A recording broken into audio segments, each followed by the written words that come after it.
మహాగణాధిపతే నమః. శ్రీ గురుభ్యో నమః. శ్రీమాత్రే నమః. ప్రేక్షకులందరికీ స్వాగతం. శని రాహుల యుతి కలయిక అంటే మనకి మార్చి 29 నుండి మే 21 తారీఖు వరకు కూడా ఈ శని రాహులిద్దరూ కూడా మీనరాశిలో కలిసి సంచారం చేయడం అనేది జరుగుతోంది. కాబట్టి శని రాహులిద్దరూ కలిసి అంటే కొంతమందికి ఇబ్బందికరమైన పరిస్థితులు ఉంటాయి, కొంతమందికి కలిసి వచ్చే పరిస్థితులు కూడా ఉంటాయి.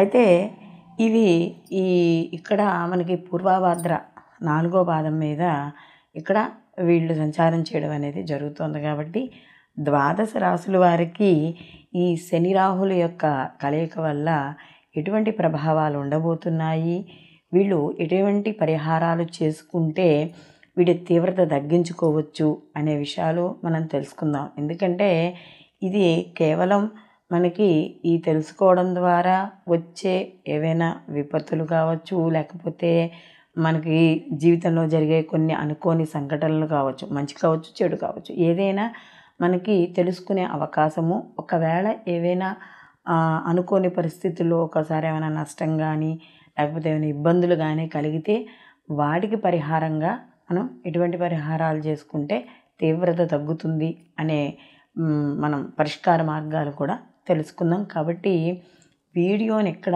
స్కిప్ చేయకుండా చివరి వరకు చూడండి. వృషభ రాశి వారికి ఈ శని రాహుల యొక్క కలయిక వీళ్ళకి కాస్త ఏం కాదు, చాలా లాభాన్ని అలాగే విజయాన్ని ఇవ్వడం అనేది జరుగుతుంది. ఎందుకంటే లాభస్థానంలో శని రాహుల యొక్క కలయిక వీళ్ళకి ఆల్రెడీ ఈ దశమస్థానంలో అంటే కంటక శని యొక్క ప్రభావం తగ్గి ఇప్పుడు లాభస్థానంలోకి శని భగవాన్ రావడం అనేది జరుగుతోంది.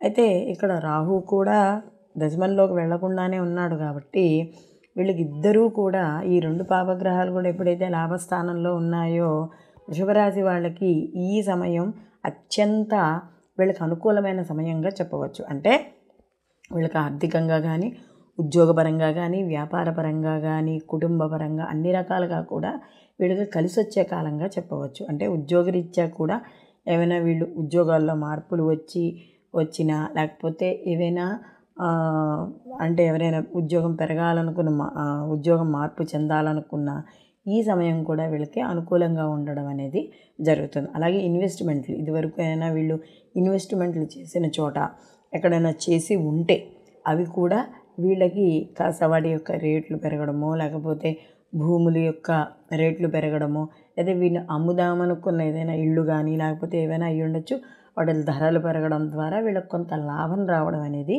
జరుగుతుంది. అలాగే కుటుంబ వాతావరణంలో కూడా వీళ్ళకి అనుకూలమైన పరిస్థితులు రావడం అనేది జరుగుతుంది. అలాగే చేతి వృత్తుల వాళ్ళు కావచ్చు, లేకపోతే పారిశ్రామికవేత్తలు కావచ్చు, వ్యాపార రంగంలో, వ్యవసాయ రంగంలో ఉన్నవాళ్ళు, సినీ కళా రంగాల్లో ఉన్న వాళ్ళకి అందరికీ, అంటే మీడియా రంగంలో వీళ్ళందరికీ కూడా ఈ లాభ శని వీళ్ళకి చాలా అనుకూలమైన ఫలితాలు ఇవ్వడం, మనశ్శాంతి ఇవ్వడం, గతంలో కొంతకాలంగా ఏవైనా వృత్తిపరంగా కానీ వ్యాపారపరంగా కానీ లేదా ఇంటికి సంబంధించిన విషయాల్లో కానీ ఏవైనా పనులు ఆగిపోయి ఉన్నా, అలాగే కుటుంబ సభ్యుల్లో కూడా ఒకళ్ళకి ఆదాయం పెరగడం, అంటే ఏదైనా ఉద్యోగం రావడం కానీ లేదా ఉద్యోగంలో మార్పు వచ్చి మంచి జీతం పెరగడం కానీ ఇలాంటివన్నీ కూడా జరిగే అవకాశం అనేది ఈ వృషభ రాశి వారికి ఈ శని రాహుల యొక్క కలయిక.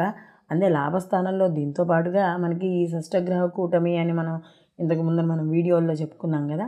సో ఈ లాభస్థానంలో ఇన్ని గ్రహాలు ఇక్కడ సంచారం చేయడం వల్ల వీళ్ళకి ఈ సమయం అంటే ఈ 53 రోజుల పాటు ఏదైతే సమయం ఉందో ఇది పట్టిందల్లా బంగారంగా ఉండడం అనేది జరుగుతుంది. కాబట్టి ముఖ్యమైన పనులు ఏవైనా చెయ్యాలని అనుకుంటే, ఎందుకంటే మీ మాట కాదని సాధ్యమైనంత వరకు ఎవరు పనులు చేయలేరు. కాబట్టి మీకు ఏదైనా ముఖ్యమైన పనులు, ఎదరవాళ్ళతో అవసరమైన పనులు ఏమైనా ఉంటే మాత్రం ఈ సమయంలో చేసుకుంటే వీళ్ళకి చాలా అద్భుతంగా ఉండడం అనేది జరుగుతుంది.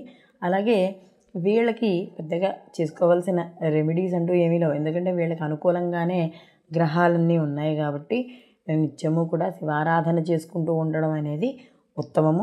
అలాగే ఏవైతే మళ్ళీ ఈ షష్టగ్రహము కూటమిలో కూడా కొన్ని గ్రహాలు మారుతూ ఉంటాయి. కాబట్టి చిన్న చిన్న మార్పులు వచ్చినా కూడా ఈ శని రాహువులు ఇద్దరూ కూడా 11వ స్థానంలో ఉన్నంత సమయం మాత్రం చాలా అద్భుతంగా ఉంటుంది. తర్వాత కూడా ఇక్కడ రాహు మార్పు చెందిన శని 11వ ఇంట్లో ఉంటాడు కాబట్టి వీళ్ళకి అనుకూలమైన ఫలితాలే ఎక్కువగా గోచరించడం అనేది జరుగుతుంది.